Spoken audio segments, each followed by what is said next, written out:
everyone, welcome back to my channel. So I have been preparing for UGC and JRF and I wanted to share my strategy with you guys. So let's get going.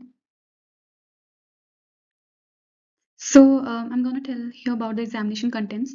So examination is segregated into two papers, paper 1 and paper 2. Paper 1 is the compulsory paper and paper 2 is subject specific. That means paper 1 is same for all, and paper 2 is the paper in which you have done your masters in.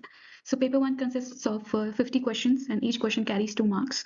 So total would be 100 marks. And similarly for paper 2, paper 2 carries 100 questions and each question similarly carries 2 marks. So there's 200 marks. So the total marks for these papers is 300 marks.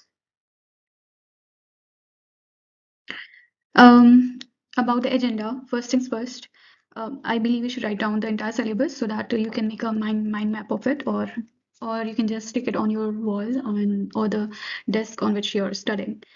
You can start with one unit at a time. For instance, if you are just beginning to prepare for examination, you can start with the teaching aptitude, since this unit is comparatively easier than other units like research aptitude, logical reasoning, and information and communication technology. And when you have built the interest in this particular paper or subject, Connect again soon. You can slowly and gradually start doing the tougher units.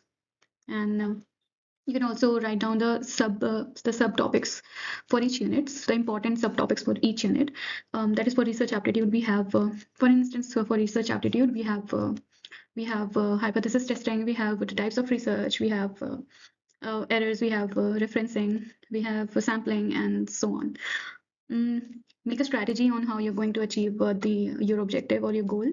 Whatever suits for you. If you're a working individual, you can divide your time accordingly. And if you're preparing full time, you can divide your time, like in the morning you can do your paper 1 and in the evening you can do your paper 2. And you should give more time to your paper 2 in comparison to paper 1, but both papers are equally important. We all know consistency is the key. If you want to achieve something, you have to be consistent, reliable, and consistent. So you should have a defined goals, written goals actually, and work smartly. Smart means specific, measurable, achievable, relevant, and time bound. So the goals which are achievable, which is relevant to you, and there should be a certain time set for each of this, for completing each of this target. So accordingly, you can develop a detailed action plan for it and execute it with consistent daily effort. So thank you so much. I hope it helped you a little on gaining the insight on how to go about these papers. I'll be making more videos, so stay tuned and see you next time.